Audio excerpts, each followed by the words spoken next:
mumastreets esocial media mandinoswera ndichiona kuti nyaya dziri kufamba sei. Aiwa, ndinayo nyaya ndauya nayo ndoda kuti ndinge ndiri ndinokuratidzai vazukuru vangu. Handiti so kavidhiyo kandoda kuti muzvionere mega. Mokomenta kuti munokaona sei. Handiti so chiteerera kana ungasati wasubscribe pathis channel chisubscribe turn on notification bell kuti pega patinouploada mavideos you will be notified. Ndichitoti makorokoto vazukuru varidzi vechannel tasvikawo 24,000 subscribers. Handiti aiwa mhuri yenyu iri kukura. Ndichida futi kuti happy birthday kune muzukuru wangu anonzi Koni Musimboti. Iwe Koni hauna undiudza kuti wane makore mangana. Handiti undiudza kuti wakura zvakadii muzukuru wangu. Handiti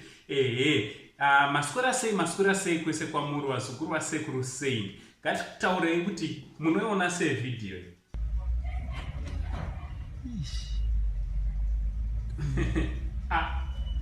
Zvazvakaoma. Uyu ari kutiza kauyu haasi abatikidzwa here uyu. Anenge abatikidzwa ane murume wemunhu. Handiti kubva mufirst floor. Ndo mufirst floor ka. Ndofunga ndimo mufirst floor. Mangozviona vazukuru munotova kudii abatwa taingoti varume chete ndo vanobatikidzwa nevakadzi vevanhu. Apo vakadziwo futi vasikana vakabatwa kana kuti vakadzi vanojamba kudai.